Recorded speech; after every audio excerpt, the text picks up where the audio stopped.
Good evening and welcome to another edition of the Just Danny Show. This evening I'm going to be going over the workshop that was held by City Council last Tuesday. As you are aware, they meet periodically during the year for these workshops so they can discuss things regarding the city in public and in a quorum, because legally they cannot do that outside of a public meeting, the Sunshine Law. But we all know that they do anyway, but I digress on that. So let's go ahead and jump in. The first agenda item at the workshop on Tuesday was in regards to what they call meet us in the middle, or meet in the middle. I like to call it just a marina, even though I know you can't really call it a marina because they don't sell anything. They don't sell fuel. They don't work on boats, and literally they do not sell anything. So it's just going to be some boat slips. Now, last March, when they brought this before, like into a town hall before the public for the first time, and had the lovely Jeff Powell up there talking about his design of it, I don't remember them farming that out to three total people for him to win the bid on doing that. Might have to check into procurement for that. Highly doubt they did, because they have their favorites and they just assign them your tax dollars to do whatever they want. So anyways, Jeff Powell was the one that's handling it, the design, if you will. And in March of last year, he was there to show his design to the public. It was a rough design. They were just kind of getting an idea of maybe what they could do with that 8th Street Pier. Because as you know, it's in tatters. They can't, if they rebuild it, if they repair it, they can't use impact fees for that.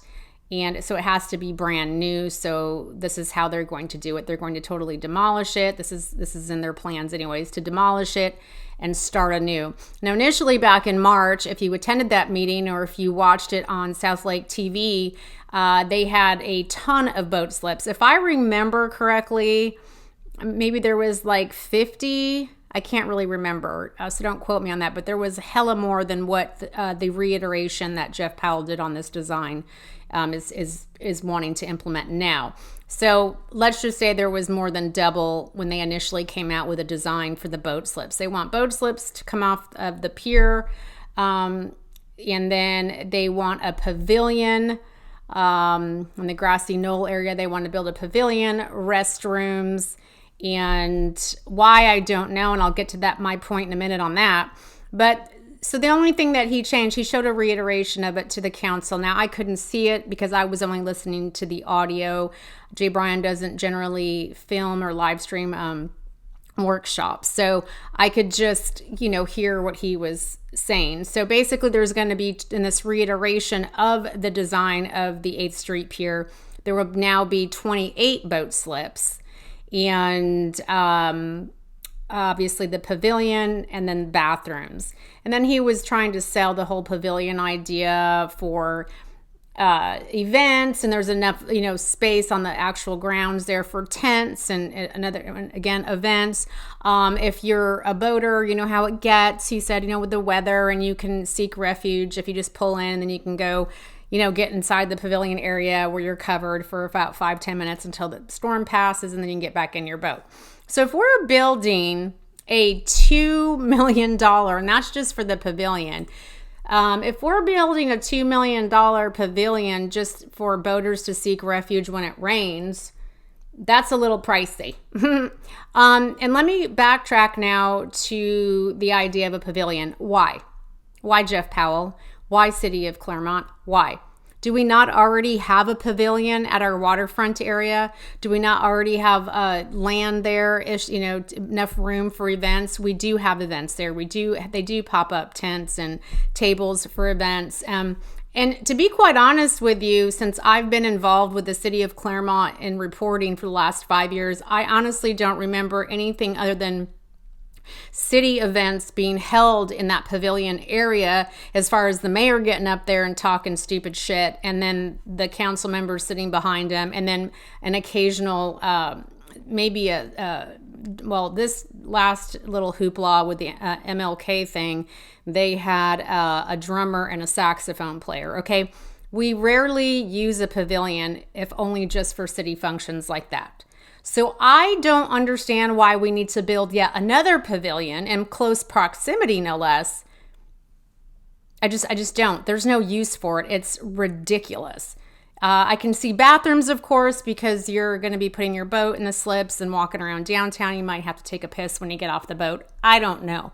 I would just think bathrooms are just fine, and just keep it open land, just green space, and just do the 28 boat slips, whatever, fuck it up, do it. But just leave the land alone, aside from maybe putting some bathrooms in. But I think this pavilion is ridiculous. We certainly don't need 2 pavilions, and we rarely use the 1 pavilion that we have. And as far as events goes, Jeff, we have them at the waterfront, and it's just fine. I think it's overkill and ridiculous, but I digress. Now, you're probably asking yourself, what's going to pay for this? And that was on the forefront of everybody's mind initially. And just to reiterate that, because I think they mentioned it in March as well, the impact fees from Parks and Rec, those impact fees will go toward this project. CRA funds, of course, and they're looking to get some state grants for this shit show. And so right now they've actually approved for a $200,000 grant, I believe, from the state. And they haven't accepted it yet until they decide whether they're going to move forward with the project. But they are. It's their first thing. It's their, top priority for the legislature this year is this fucking meet us in the middle bullshit. So what is the cost total, you're thinking, to build this shit show? Well, it's anywhere between $6.5 and $7 million to build these 28 to build these 28 boat slips, pavilion, and the bathrooms. And then, of course, they're going to be scheduling another workshop, and this could change. But for right now, as of last Tuesday, in that workshop, they said they would have another workshop in regard to this matter on February the 20th. So if you would like to go to that and have your voices be heard again, he does usually open it up to public comments. And of course, the only people that spoke that day, or I think it was that night, actually, that evening, was Darren Johnson, which I'd like to quote him because I thought it was really kind of weird and creepy and kind of blech. He went up there and called Jeff Powell's design sexy. He thought it was a sexy design. I don't know, if you're a builder or developer, do you call plans like that sexy? Is that even an adjective that is acceptable in the development world, sexy? I mean, I've heard of, the lines of a vehicle, like a Porsche or something. Oh, that's sexy. The lines on that car are sexy. And of course, people are sexy, right? But like boat slips in a pavilion, Darren, really sexy? Of course, he's up there just saying anything, and he wants it real quick, like. And he was like, I think he said chop chop or something, like he wants it done quick. Obviously, he wants it done quickly because he's selling his entire business portfolio, and Johnson's Market and all of his stuff downtown he's thinking should benefit from this meet us in the middle bullshit. Again, I like to call it a marina. Because people will be coming in to tie up their boats in these slips, and apparently they think are going to shop downtown. Whatevs. And then, of course, the other asshole that went up was Keith Mullins. He's up there he'll spread their ass cheeks apart and lick anything that they say anyway. Him and Otis. They just love that council. Otis. Anyway, so Keith Mullins and Darren Johnson were all for it, and there may have been one other individual, but I kind of just hyper-focus on those two because they're assholes. So that's that, and moving forward, the next issue or item on the agenda was pickleball. Highly important. Highly important in this town is pickleball courts. Fuck the roads. Fuck the city-owned roads that, have potholes the size of a small child's swimming pool. Fuck that. We need pickleball courts. Yes, we need pickleball courts. And the most hilarious part of this, before I get into the actually what was talked about, is the fact that most of the people coming forward, which I think was in a prior city council meeting during public comments, most of the people coming forward complaining don't even live here. No, they don't. Matter of fact, 2 of the 4 people that spoke at this workshop in regard to this agenda item don't even live here.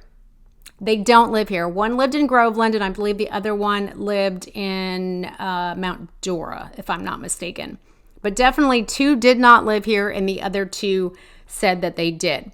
But the majority of the people that spoke previously, like I said, at a different council actual meeting, weren't even from here. So why are we, the taxpayers, and I'll get to that in a minute, appeasing people that don't pay taxes and don't even live here? It's like we're catering to these people. It's like a petting zoo for socialism. Or is it? I don't. I know that's wackadoodle, but literally, it's like we're petting. It's like, oh, do you want our tax dollars to pay for your pickleball courts, even though you live in Mount Dora or you live in Eustis, or it's like literally we're petting these people. We're stroking them with our tax dollars, and they don't care, because remember, none of them up there currently, except Murry, and he might as well not, because it's like $860 a year. He might as well not pay taxes, but all of them, inclusive of the city manager, even the city attorney for that matter, do not pay taxes. They don't pay taxes, so what the fuck do they care if they're spending your dollars? Am I right? Yeah, that's right. Keep electing people in that don't pay taxes. And I don't care for what reason. P.S., by the way. I don't care why. It's irrelevant. Why? If you don't pay taxes, don't sit up there and do shit with ours. Sorry, not sorry about that comment. So moving on into the pickleball court issue. So currently we already have 6. Yes, we already have 6. And I believe, if I remember correctly, it was some time ago, I think we received a grant for that. I'm not quite sure. Or it was like a Parks and Rec kind of impact fee situation, if I remember correctly. But anyway, so we currently already have 6, but that's not enough. No, these out-of-towners want you, the taxpayers, to pay more. And the reason why I say taxpayers is because it is going to come out of the general fund. That's right, folks. It will come out of the general fund. And with that being said, the city manager, Balzac, will have to make a budget amendment, because obviously it wasn't already pre-gamed in the budget for next year. So he's going to have to make a budget amendment. So we're going to be ripping $100,000 plus out of our budget to cover pickleball courts for people that mostly don't live here. So let's get into it. So first off, Balzac wanted to make a point that he has been trying to speak to the county. I guess there's some land that the county has, and they've been talking about making, I don't know, some kind of park or something. I half-assed, wasn't paying attention, because let me tell you something, this audio that I had to sit and listen to on Friday was literally 3 hours long. So give me a break.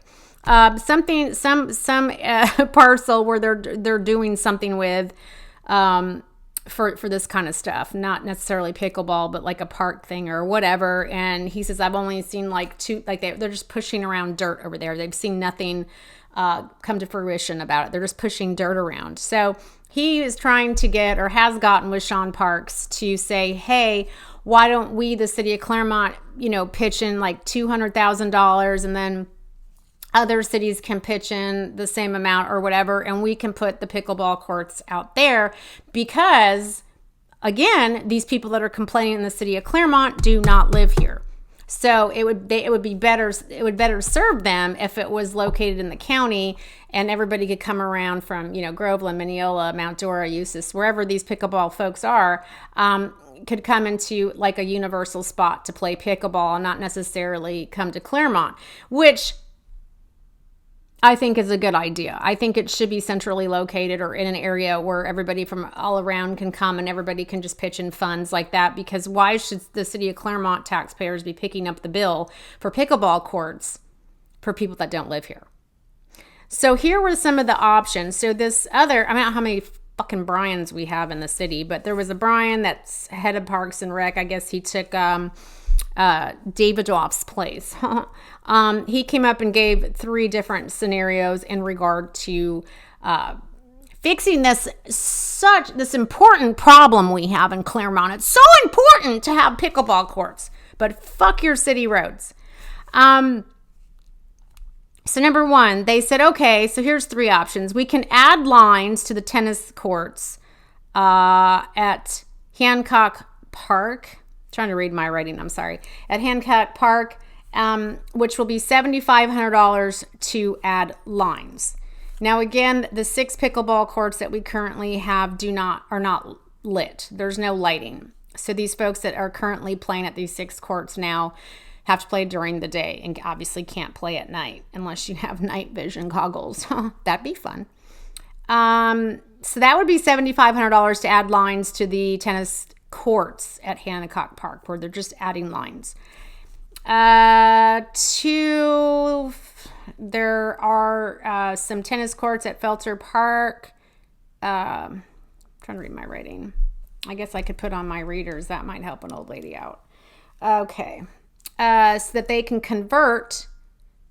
full-on convert, not just draw lines, that they're going to take some of the tennis courts out there at Felter Park and actually convert them into pickleball courts, resurfacing everything. And that will cost the taxpayers $100,000.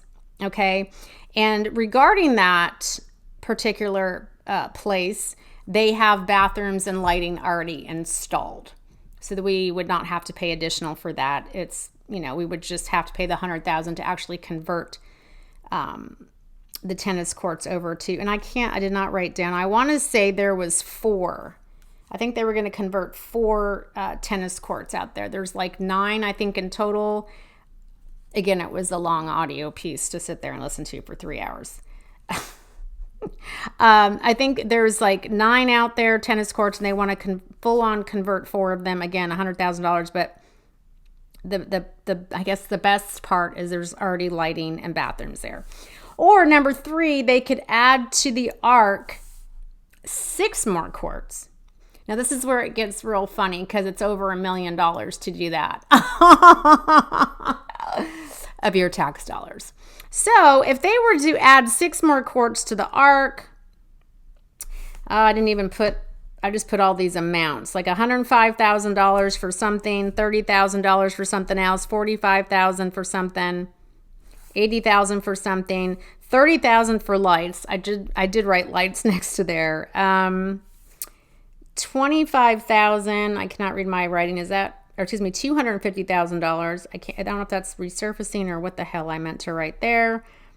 And then,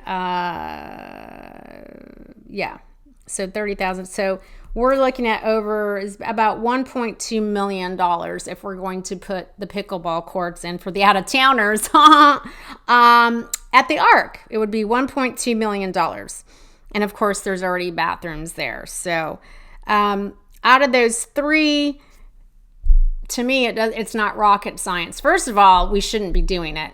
Fuck you, out-of-towners. And for those that play pickleball here in Claremont, pickleball here in Claremont, go use the 6 we already have. Sorry, not sorry. Don't like it, go somewhere else. I don't know what to tell you, because everybody else is obviously coming here to bitch at our council to pay for pickleball courts. Maybe we should go to Orlando and bitch that we should have some pickleball courts over there, extra ones. I don't know. This is hideous and stupid that I'm even talking about this right now.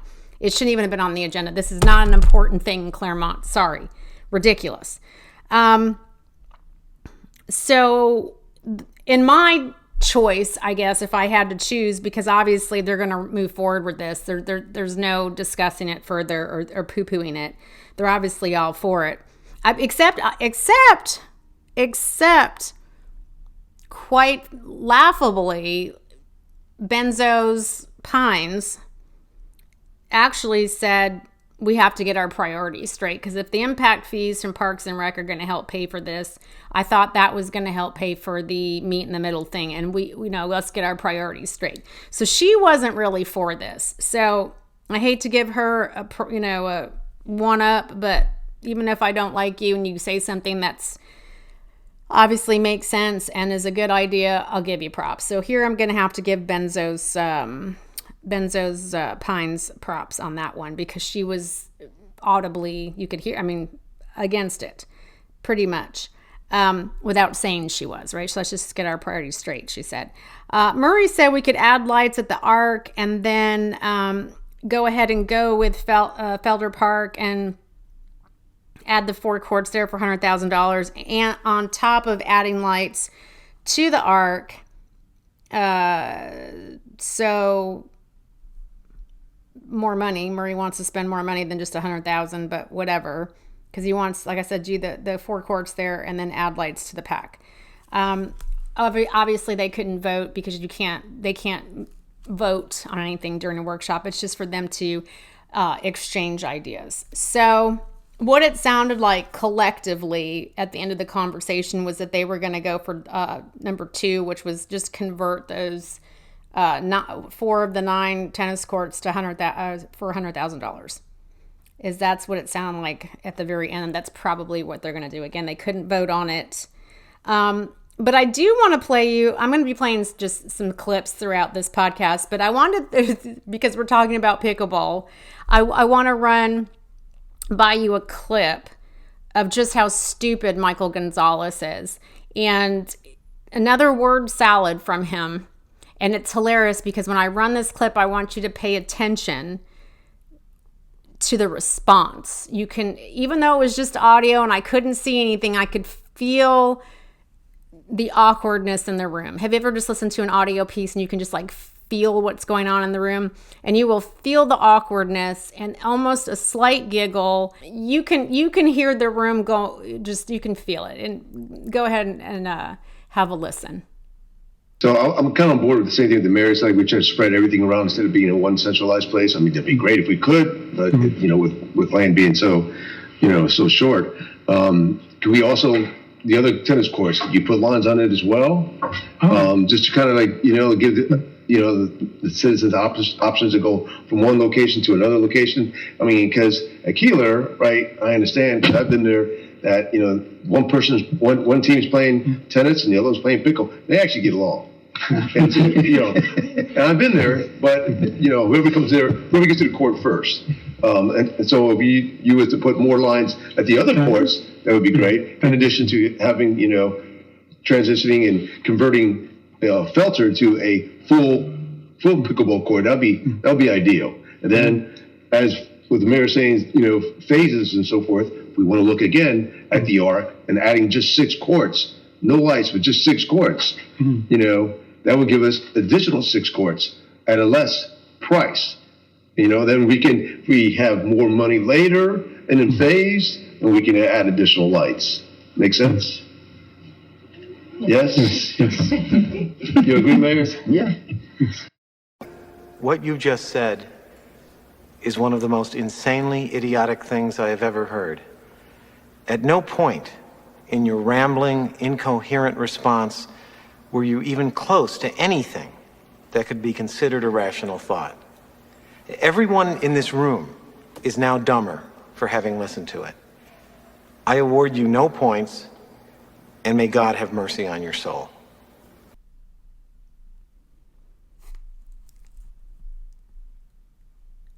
Do you see why we need to vote him out? Really, all of them, because they all talk like this. You don't know how painstaking it was for me to sit there and listen to 3 hours of this shit show. Like, ridiculous. You're welcome. I do it for you. So you know what's going on, because who the hell has time to sit there for 3 hours and listen? I do, so I do it. There you go. So moving on, the next item on the workshop agenda was discussion of the code board. If you remember, we always had a code board. Matter of fact, Councilmember Purvis and Mayor Murry sat on that board previously a while back, and then all of a sudden it was dissolved. Actually, Miss Myers sat on that code board when it got dissolved this last time. And then they started it back up. If you remember, what was like a year or 2 ago, they started it back up. And then ironically, Chandra Myers goes back and she sits on the board yet again until she, of course, ran for Ebo's seat. So, and won. So then now we're at this code board situation where we're short code board people. So you're supposed to have 7. I think we need like 3 or 4. We're missing 3 or 4. So they've had to table everything because they don't have a full quorum. So they can't have these cases come up. So they put it on this workshop agenda to talk about appointing people. They put it in, they also talked about planning and zoning. We need folks on planning and zoning, so they're going to be appointing people. And those people that applied for that are going to be brought before council, like their information and stuff, to be voted on, I suppose, tomorrow. So we'll see who's wanting to get on planning and zoning. And then, again, code board was the topic as well. And then they started talking about, why don't we just dissolve code board? So here we go again. First we have it, then we don't, then we have it. Now they want to get rid of it again. So I thought this hilarious because the reasoning behind it from staff specifically was a joke. And I literally laughed out loud when I was listening on Friday to this audio piece, this part, because I found it, it was like, what? Look at the council. Then should we dissolve the council? I think we should. What do we need them for anyways, right? Because they just pass on development. They don't care. It's like, why? And with SB 102, who really needs a council anymore for multifamily? Am I right?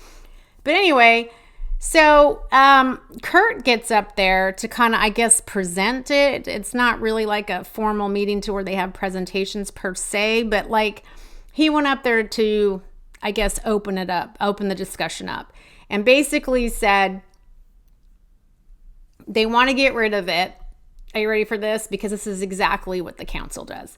They want to get rid of it because it's better to have a magistrate, which is it is an attorney that sits there and listens to or goes over. I'm not sure if they hold a formal where you go before a magistrate or if he just reads what's going on, on a piece of paper and then makes a decision from that. I'm pretty sure they have to go before a magistrate. So they're actually, to me, I'm thinking they still hold some sort of meeting, if you will. But anyway, it's a magistrate, which is usually an attorney that is hired, usually does not reside here in Claremont. Mostly they come from Orlando and they hear the cases and they make the decision because Kurt said they're unbiased and they don't receive special treatment. Because when you have a code board, for those of you that aren't familiar how it's set up, when you have an actual code board, these are volunteers that come in from your town to judge you on your grass being overgrown and that you haven't mowed it or whatever. So now you've got to go before a board of your peers to let them decide what your spanking should be. Okay. And so he's saying it would be better to have them go before a magistrate because they are unbiased. Most of the time they don't live here, and no special treatment like you would get from your peers. And I literally broke down laughing my ass off, about spit my coffee out, because I'm like, you mean like the council does? Like when Stringfellow comes before them, or Darren Johnson comes before them, or Mark Graff comes before them. Am I right? Or David Wallace comes before them, or Lee Shira comes before them. I could go, the list goes on with all the good old boys, right? So should we just get a special magistrate to hold the council meetings? One person up there on the dais that's unbiased, no special treatment. Let's magistrate up the council. Let's do that. I mean, how hilarious is that? And then Edie got up there, however you say her name, the head dick over there for code enforcement. Evie. It's Evie, sorry. She got up there and reiterated the same thing, basically unbiased, no special treatment, blah, blah, blah, blah. It was, she's been in the game for years and years and years, and this has always worked best. And while I tend to agree with that, because when you go before your peers, you could get special treatment. They probably aren't unbiased. Like if you sat on a board in front of your peers and your bitch neighbor happened to come before you, Well, I guess that you would have to recuse yourself because it would be your neighbor, maybe. I don't know how the code board works in recusing oneself, but I don't know. Say your fifth grader's teacher is like a real bitch and you can't stand her, and all of a sudden she comes before you on the board because you sit on the board, and you're gonna not give her special treatment. You're gonna give her just the opposite because you don't like her, or vice versa. You could just love your son's fifth grade teacher and she's awesome, and you give her special treatment. So I can see their point, but it was still laughable to me because the council themselves are biased. The council themselves show special treatment. So I thought it was hilarious. I'm like,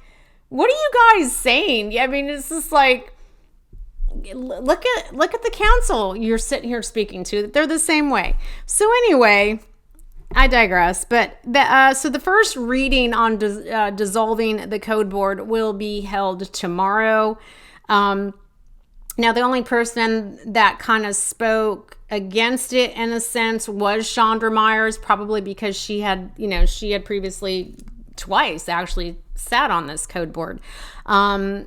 So she felt like it was better to be judged by your peers. And then, of course, Brian Bain, one of Michelle's buddies, came up to the microphone later because I forgot to open up comments on this, but he came back later at the end of the meeting, and he was a little, I think, taken back that they were going to dissolve it because he sits on the code board, and he really wants to serve, apparently. So in essence, even though he doesn't get paid and he's not an employee, he's looking at being fired in a sense because they are looking to dissolve the code board. And again, the first reading for that will be tomorrow, which will be interesting because I'm wondering if Chandra is going to poo-poo it, but it doesn't matter because it sounds like the other three were essentially for it as well. So then the next thing up was, and I am an asshole, excuse my unpreparedness, but I did not write down the resolution number on here, and I should have. Not that it would really matter to you. It's not like you're gonna go, oh, I know that resolution, but I'm gonna tell you what the resolution actually is. It's a resolution, and conduct for public speakers, conduct for elected officials, and within this resolution also contains a subsection on page 4, specifically under subsection B. This goes to regarding agenda items submitted by public be submitted, and then the city manager may reject the request because of if it's not in the best interest of the city. So I spoke about this previously when Anthony Grove went up to the mic. I think it was the last meeting. What's the last meeting? No, I'm sorry. It was the first meeting of January. So a couple of weeks ago.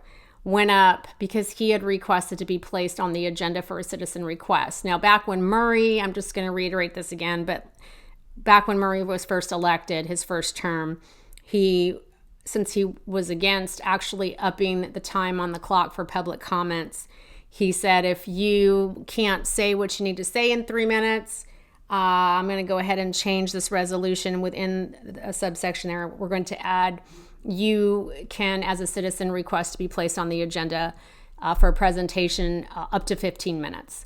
And but the city manager would need to go, look at your request, see what you want to put up there, look at all your documents, and then he would make that ultimate decision as to whether that citizen be placed on the agenda. And so Anthony Grove, as you remember, 2 weeks ago went up and was just asking for public comments to be moved from 3 to 5 minutes in general. He wasn't talking about being placed on the agenda, even though for him to talk about that night, he was placed on the agenda. And he actually got done speaking in under 5 minutes for his initial presentation. So he probably really didn't even need to be put on the agenda, but I guess he wanted that extra time just in case. So he was able to utilize what's been on the books now for, 3 years? And we haven't, to be honest, had a lot of people request to be put on the agenda as a citizen's request. He and I think Chuck Forth were the only two that I can just off the top of my head remember in the last 3 years that were ever placed on the agenda for a citizen's request, again, up to 15 minutes presentation. So anyway, So they put this resolution on the agenda to be talked about, specifically, again, page 4 under subsection B. And it was Bulthuis, the city manager, that placed it on there because he has a problem in regard to that subsection, because he is being placed, and he said difficult 16 million times. He's being placed in a difficult situation to determine whether a citizen's request is best for the city. And I thought it was hilarious, and I might make a loop audio piece on this and just play it randomly on my page. But he says, because I don't know what's best for the city. Those words, and I'm going to play the clip where he actually goes into detail in regard to this resolution and how he is submitting it to the council redlined to be taken out, because he doesn't want that kind of, I guess, pressure to get in a tit for tat with a citizen over what is right and what is wrong for the city in regard to what they may or may not want to be put on the agenda. In other words, he doesn't want to be brought into the matter. And then the city attorney kind of elaborated on that and went along with Bulthuis in regard to his request to redline that, because he said that actually it is the city council that would make a decision like that, because the city council determines what's best for the city, whereas the city manager deals with staff and staff only. The city council deals with the city. So it's really not his job per se, even though Dan actually wrote the language into this resolution on behalf of Murry 3 years ago. He never brought it up at that point. Why he's bringing it up now, I guess to agree with Bulthuis, I don't know. But like I said, he just kept saying difficult for him, and I don't know what's in the best interest of the city. I think that's hilarious. I'm probably going to take that audio piece and play it on loop. I don't know what's best for the city. You certainly don't. But he wants to put on the record and publicly state that he doesn't want to be brought into that and get into a tit and tat with the citizens, and he doesn't know what's best for the city, yet he's arrogant, narcissist, condescending piece of shit that he is, actually does run the city, and he does decide what's best for the city. So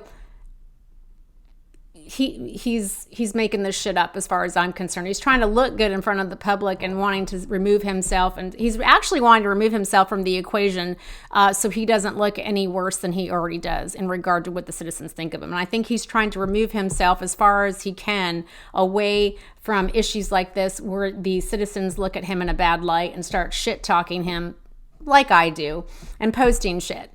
I think he's trying to a little too late, but I think he's trying to weasel his way out and just separate himself from the bad shit that he does and has been doing. So if he can just remove himself from the equation and not have anything to deal with things like this, then that makes him look good, and then ultimately makes it look like he's not a bad guy. But let's go ahead and get into the audio piece and have you take a listen to it.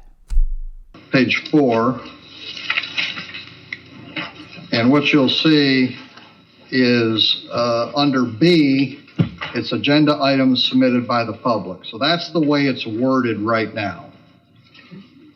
If you look at the very last, at the end, you'll see I've got a red line version for you of what I would recommend that it be changed to. Okay. And then there's, after that, you'll see it says proposed on the top. That's just a clean copy of the thing. But basically, what's gotten difficult is the way this thing is worded right now is the city manager may reject the request if the city manager determines it's not in the best interest of the city. That is very difficult for me. I don't know what is in the best interest of the city. I mean, that is very difficult. So, and it's very discretionary. And I don't want to get into a debate with someone in the public of what's in the best interest of the city. Now, there's other things that if it's not complete and things like that. So what I'm saying, and when I got here, this was something that was in place. I'd never seen anything like this before. The way it works in most communities that I've ever seen, and I've talked to the city attorney about that, is someone from the public comes up, just like the pickleball people did. I think they're probably the best example. They came up at public comment, said, hey, this is something we'd like you to look at. And then you all decide, your options are, yeah, that's something we're interested in. Staff go look at it and then bring it back to us at either a work session or bring it back at a separate council meeting. But the council gives direction to staff on how to handle it. When sometimes it can be just administratively done, where, when the gentleman came about the stop sign on Lakeshore, that was an easy one that, okay, council said, hey, at the meeting, Brian, can you look at that? If it's so warranted, get it done. And we got it done. It never had to come back to council because we could take care of it administratively. So it's difficult for me to do this. And I would ask council to just change it that, the wording that I've got here, and Mr. Manzares looked at it as well, is a member of the public may raise an issue at a regularly scheduled council meeting during public comment and seek council support to bring forward their item at a future regular meeting. And then a majority vote of the council would be required to add it to an actual agenda, or the council may place the item at a workshop, or as I mentioned, it just may be taken care of.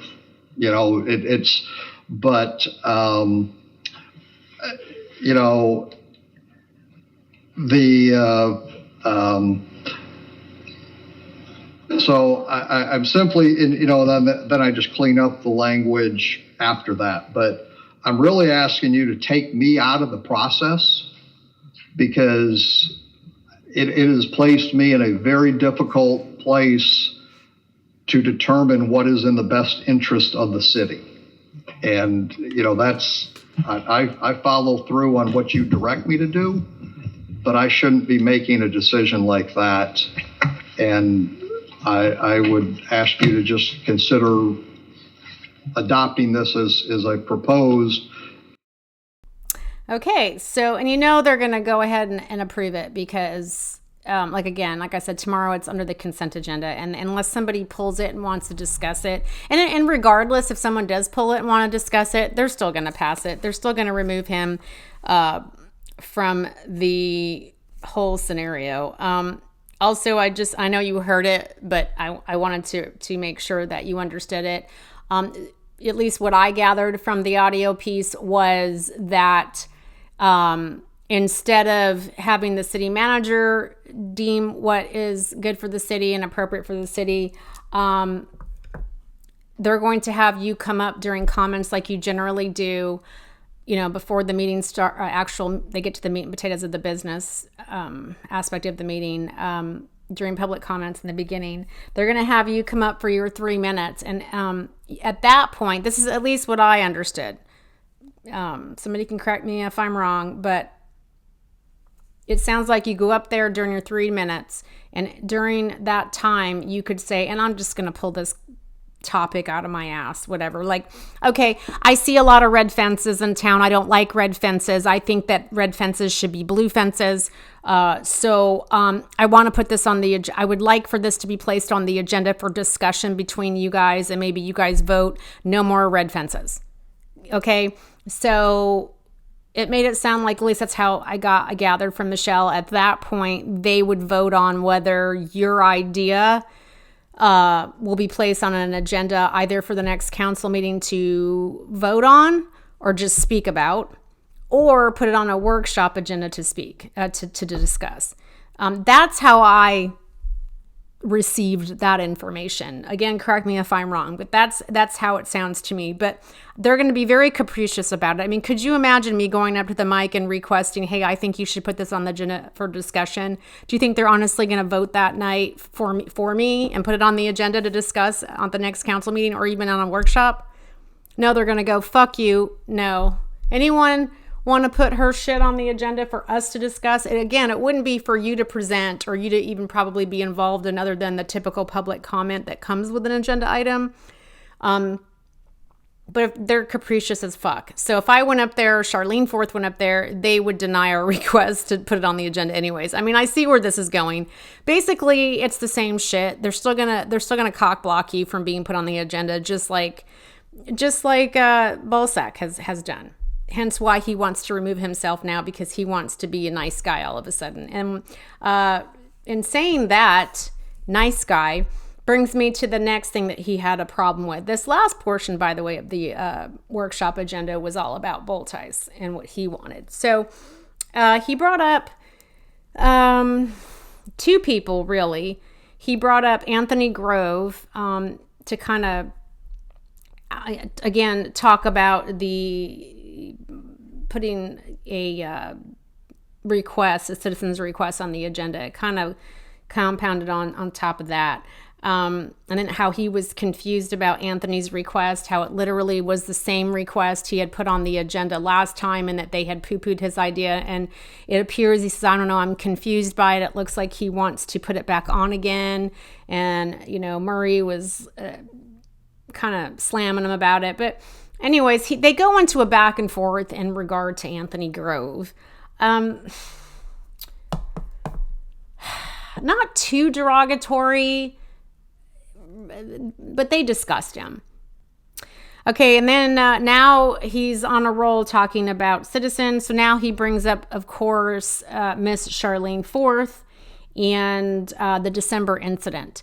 I hate repeating myself because I know you're probably sick of it, of hearing about this incident, but there are some folks that log on and don't know what the hell's going on. So just super quick, there was some barricades that needed to go up around Miss Charlene's area, her streets downtown, just prior to the Christmas parade the day before they put them up. They weren't up.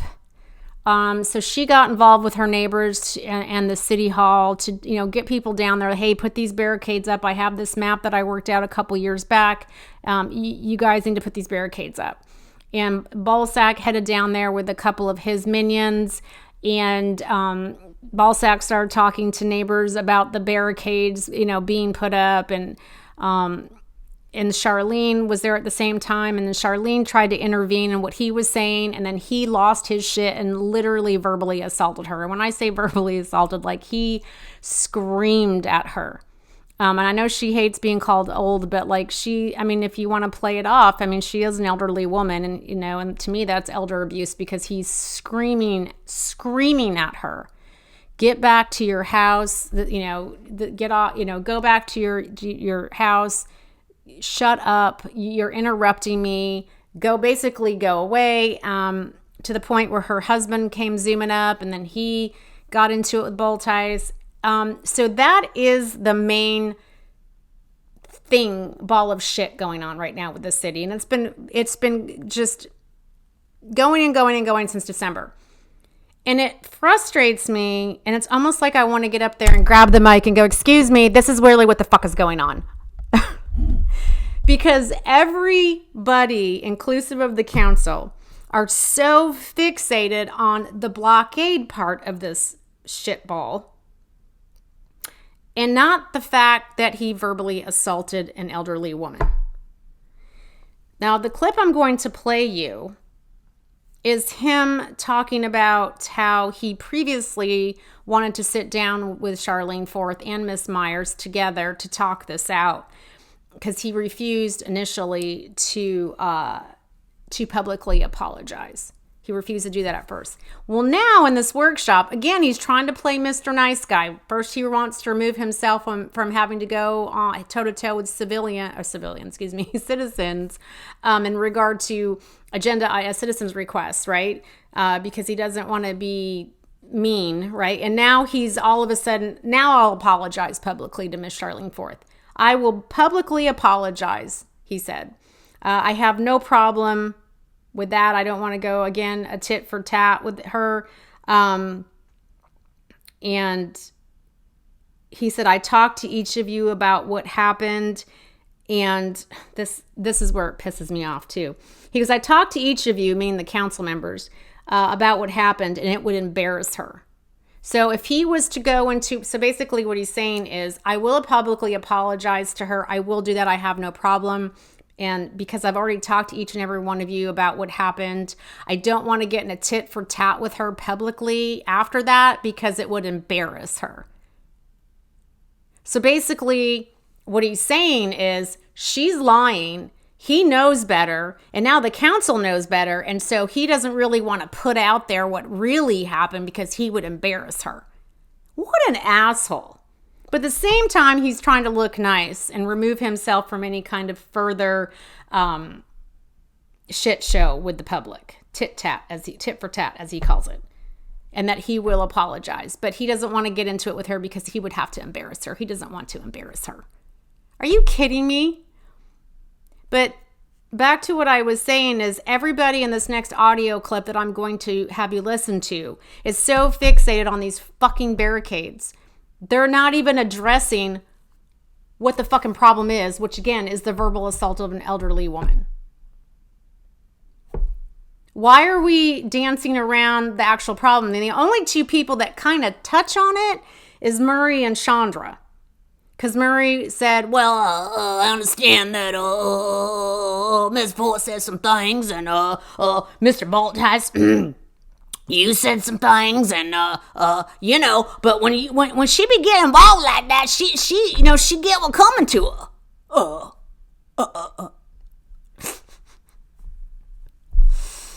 Man talks like a fucking old. Never mind, I won't say it. Anyway. That's about as close as anyone got to it, besides the fact that Chandra said, well, what I really think Mr. Bulthuis is she's looking for is an apology because of what was said. And that's it. Those are the only two things that even remotely came close to a verbal assault issue, which is the fucking subject at hand. Not the fucking barricades. Nobody gives a shit about if the barricades were out or not. And Michelle is fixated on the barricades. Bulthuis is fixated on the barricades. They're all fixated on the barricades and what happened with the barricades that day. That is irrelevant. That is not even on the top 10 things of what happened that day that should be being addressed. Again, it is the verbal assault of an older woman. Why isn't that being brought to the open? Like, yeah, I did say some things that were awful to her. No, they just want to talk about the fucking barricades. I just want to pull my hair out when I'm listening to this audio piece. Before I get pissed off all over again, have a listen. And then I'm going to bring up the final one. I've talked to Councilmember Myers about Miss Forth and the incident back in December. And I have offered to have a meeting with Ms. Forth and Councilmember Myers. I will publicly apologize if Ms. Forth thinks I acted inappropriately. I have no problem doing that. No problem. I've talked to Councilmember Myers about it. I would prefer, I don't want to get in a tit for tat publicly with her, because I think and I've talked to each of you about what happened that day. If I do that, I think it's going to embarrass her. I don't want to do that. I understand she's coming again next week with a whole nother presentation. I don't know how to, you tell me, how to shut it down. And that's why I just sat here last week. I don't plan on saying anything. If you want me to tell my side publicly, I'll do that, but I don't think she's going to want to hear that because we're going to disagree. Again, Ms. Myers, you've talked to her. I don't know how to end this. Yeah. I will take whatever advice you all have on this. I don't want to get in a tit for tat. I talked to, and what took place with my mom, I was going to go talk to the neighbors on 10th Street. I didn't have that opportunity. I talked to every staff, every person that was at that incident. And I heard three different people tell me the same thing on what occurred. We have a citizen getting involved when you all were performing your jobs and above and beyond and checking to make sure certain things were done. There is a level of interference that would be frustrating to anybody at the busiest, largest event that the city puts on. I feel like the level of interference and the consistent level of interference. Hold on a minute. I feel like the interference and the level of interference that took place would push anybody's level of patience. It's on my desk. I think it would push anybody's level of patience, and especially on such a hectic, crazy, get it done, the largest event of the season. I feel like, and what I heard from some of the staff members that were with you, it was uncalled for. I don't know how the city wants to handle that level of interference in the future, but I feel like that you should handle it the best way you see fit. I don't think that you should feel pressured from somebody that continues to thrust herself into official city business. I just think it gets to be too much, and I feel like everybody was doing their level best to get through that weekend of events. I mean, it goes too far. It goes too far. Okay. Well, let me say this. On the night in question, Mr. Bulthuis came straight to me right after it happened and let me know what went on. I ended up talking to some of the workers as well, and they told me what happened.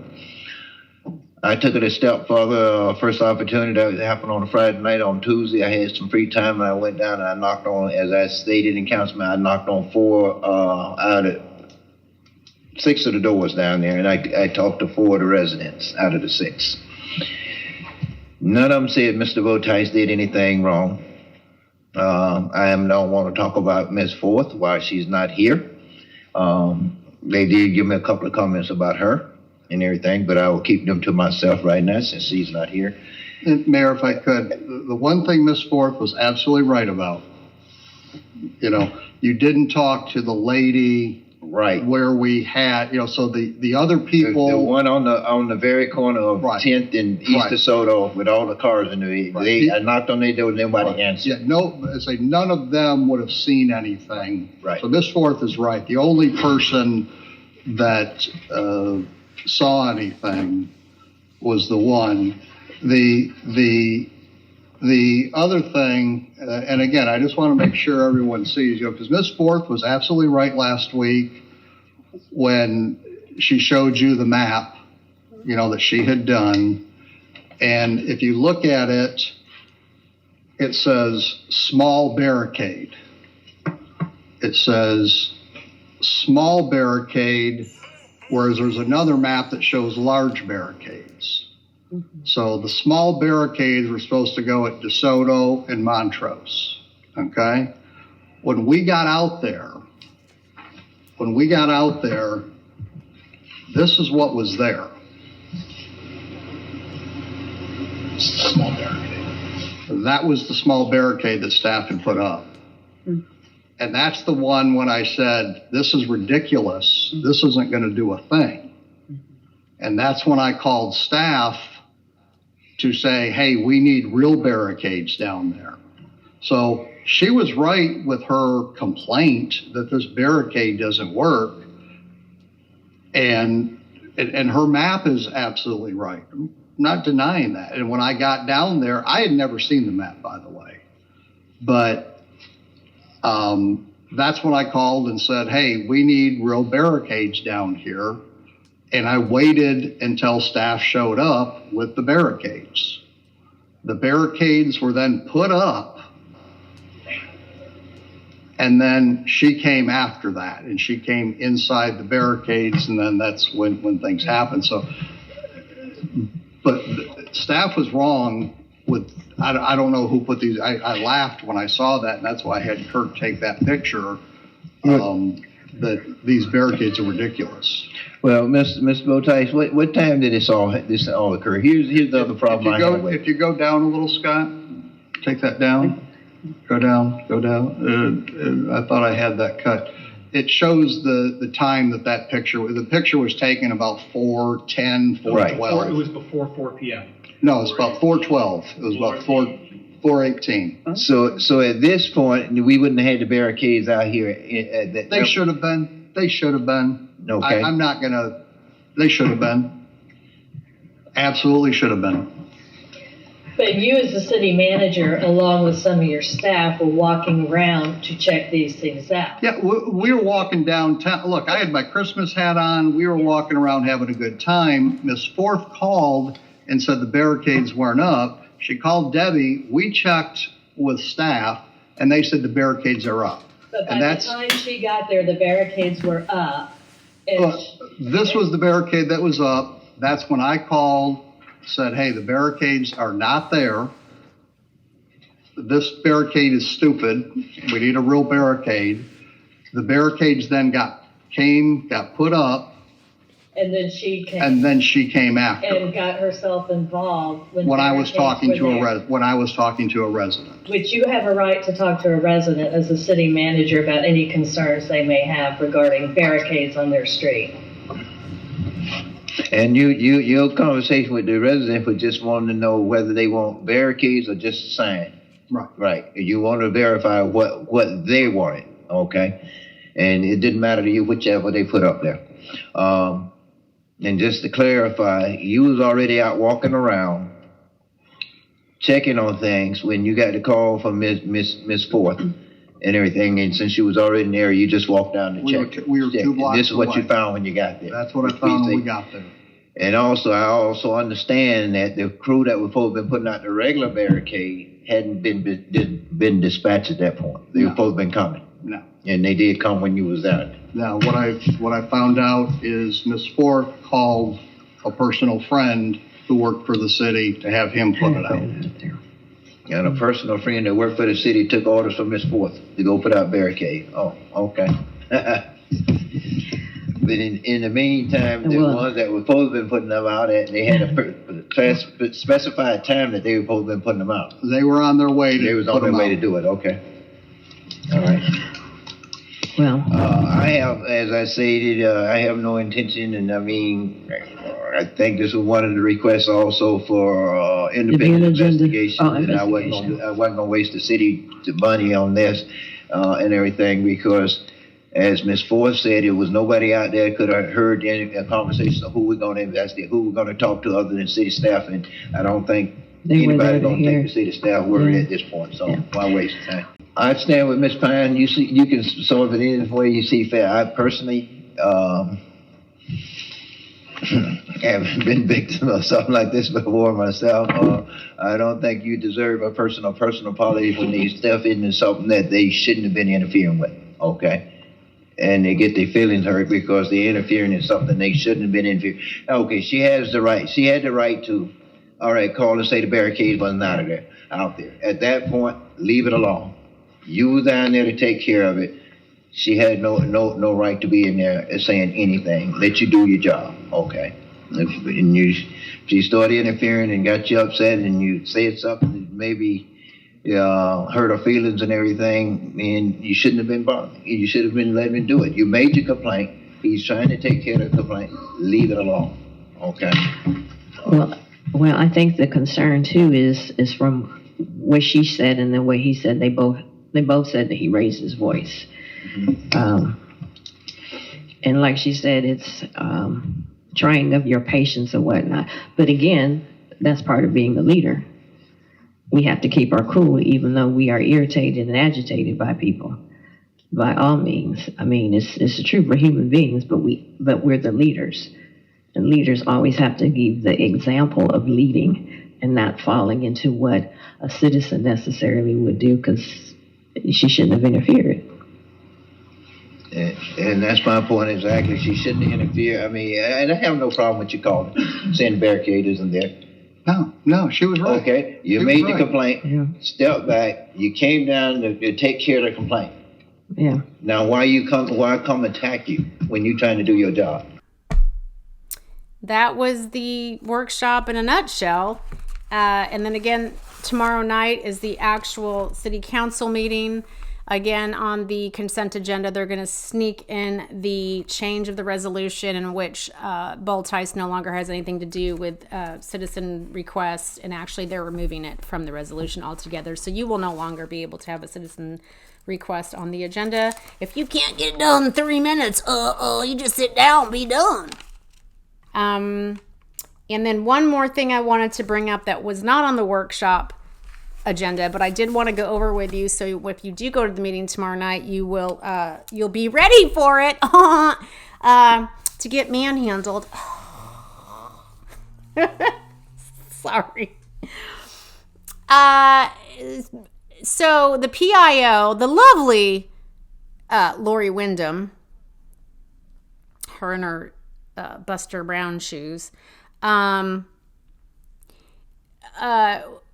was part of the whole security scan. Now you're probably going, oh, wait, back up, bitch. What are you talking about? Well, right after, and again, I think Charlene Forth facilitated this unknowingly. The last council meeting in December, she went up there and everybody went, oh, you could, it's like they sucked the air out of the room when that happened.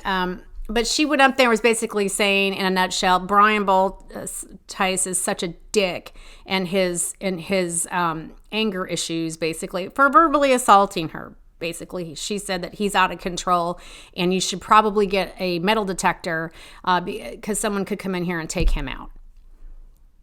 Not even, a week later, somebody FOIA requested it, but not even like a week later, they're in cahoots with the police department to get a metal detector situation put in, which ended up getting 2 metal detector wands. They ordered those. Again, all FOIA requested.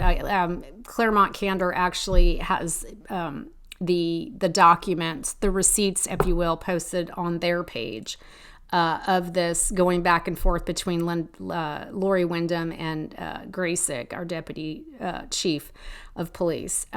She said, I'll go for search them, and then he came back because he is very polite. I do like Graysick, one of the very few that I do have respect for at the PD, just because of what most of them have done to me and toward me and talk shit about me, but that's for another podcast. He came back and said, how about we change the language to security screening? But she was cool with search. Of course she would be. I wouldn't want her searching me. It'd be just like a dude searching me. Fight me. I just said the quiet part out loud.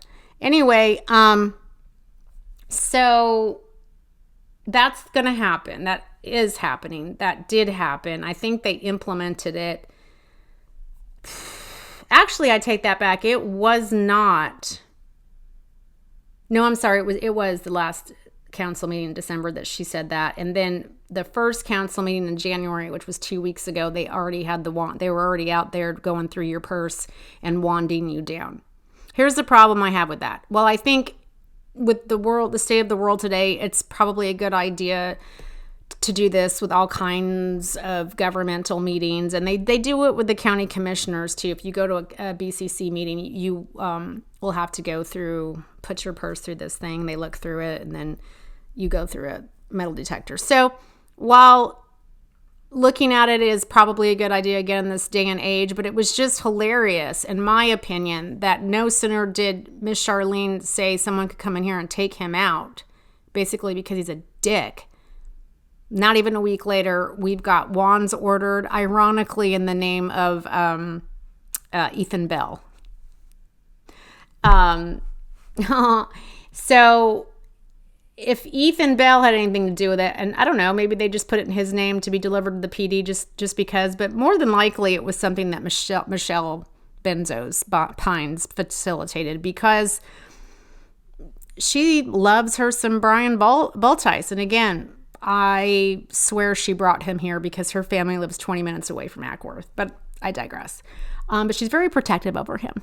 So I think because Ethan Bell had something to do with it, and it might have just been inadvertently used his name, but I think he did because Michelle went to him and said, we need to put some kind of metal detectors in, things are getting out of hand. And it's probably a good idea for any psycho, I guess. Are they insinuating that Charlene, or even me for that matter, could be the ones to come in and do something? I don't know. Because right after she said that, boom, they already had this shit in the works and purchased and everything. So I find it quite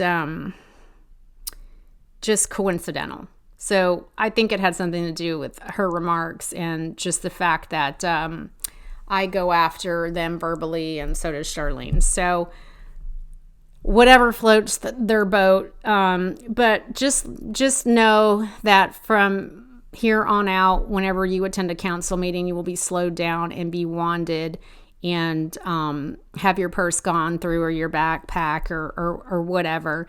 Also, if you set off the little wand, beep, beep, beep, beep, beep, beep, beep, beep, you will be hand searched. Don't touch me. And then if I read it correctly, which that's the plain language of the post, their little memo or whatever that I picked up, what they were putting down was, if you're handicapped in a wheelchair, you will be hand searched. So if by chance you or a family member are in a wheelchair, it literally says you will be hand searched. So there's that. So have fun getting accosted. I do, and it said that as long as you have a badge and your staff, you may not, or you may be searched or whatever. I think it was may. The wording in it was kind of shitty. It wasn't black or white. It was kind of gray.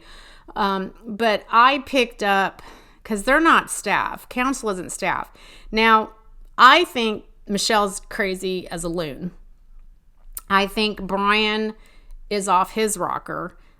He goes from 0 to screaming at elderly people in 3 seconds flat.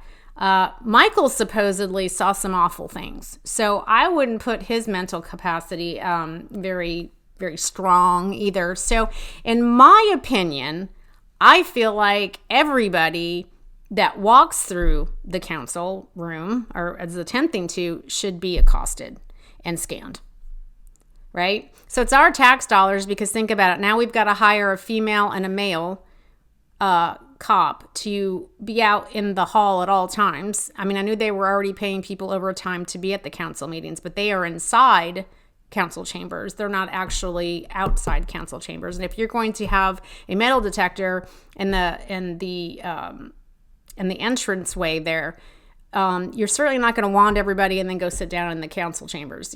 Because anyone could walk in with a machine gun and start blowing people away. So they're going to have a female and a male officer out there at all times at a post, like standing there at a post to wand people and check people. So there goes some overtime money, right? And cops aren't cheap when overtime money. So now we've got 2 more positions, at least, unless there's workshops or other shit going on. And who knows, they might do this for every single fucking meeting at City Hall. I don't know. If they do it for every single meeting, that's going to be 2 full-time positions for officers to be wanding people. So at this point, it seems like it's just for council meetings. But I don't know. But either way, we're looking at spending more taxpayer dollars because we've got to pay people to stand out there and wand people and then fill people up should the buzzer go off. So I just wanted to bring that to y'all's attention. That's, tomorrow, if you do decide to go, get ready and hope that you don't, sound off the buzzer. And if you do have a piercing somewhere naughty, you might want to take it out.